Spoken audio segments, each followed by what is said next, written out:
In the previous video, we looked at the relationship between torque and moment of inertia, and we also looked at kinetic energy of rotation. Here we will look at two more relationships between terms associated with rotational motion. First, we will begin with the relationship between J and I. So again, we will assume the same situation. We have a body, right, performing rotational motion around an axis, right, and it will consist of large number of particles, and we will try to focus our attention on particle number 1, which is at a distance r1. The mass of this particle is m1, force acting on this is f1, and so on and so forth.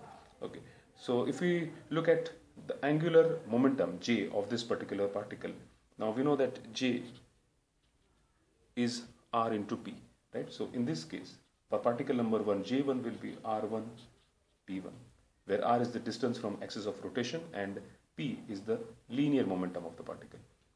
So this can be written as r1 is equal to, we know that momentum is mass into velocity, so this will be m1 into v1, right? And r1 m1 v1 is v is r omega, so v1 would be r1 omega 1, r1 omega 1. Again the same thing, omega will be same for all the particles, so this can be written as m1 r1 square omega. This is j1, and total j would be j1 plus j2 plus jn, and so we will get m1 r1 square omega plus m2 r2 square omega plus mn rn square omega.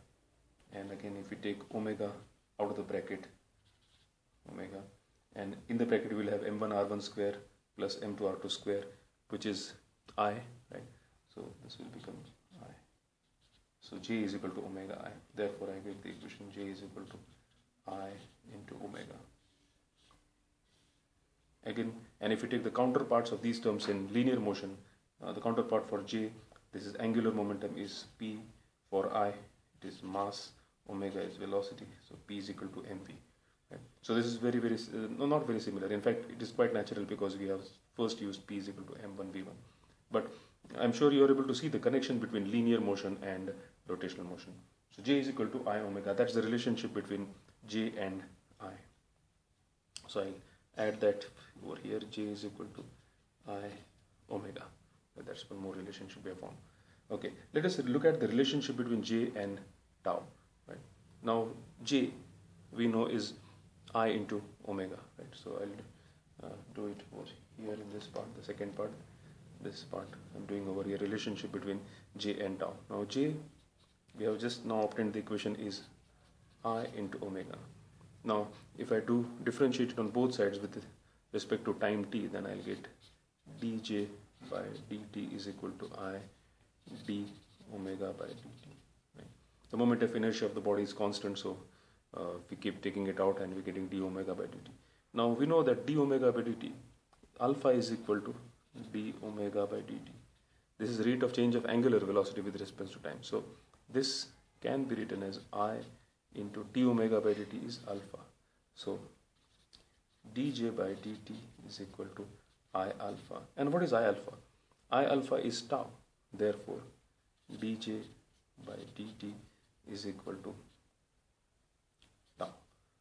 Right?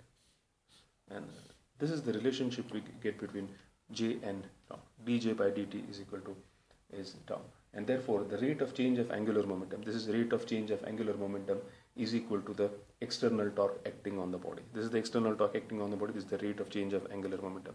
This is a very important relationship we have got. And if we again try to look at the corresponding terms in linear motion, dj by dt would be, this is angular momentum, so dp by dt, and torque is related to force. So F is equal to dp by dt, which is the mathematical representation of Newton's second law of motion. So therefore we get dj by dt is equal to tau. Since I have already done this equation over here, I'll also talk about the law of conservation of momentum here. And it can be seen from this equation that if tau is 0, that means there is no external torque acting on the body. That means there is no external torque acting on the body. then dj by dt is equal to 0. Right? dj by dt is equal to 0. And what it means is that if there is no external torque acting upon a body rotating about an axis, then the angular moment of the body remains constant. If there is no external torque, dj by dt is 0. That means j will remain constant.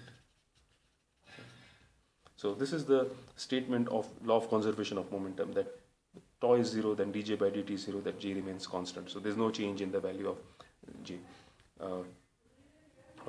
In the next video, we will look at law of conservation of momentum in more detail, and we'll try to look at real life applications and examples of law of conservation of momentum. Thank you.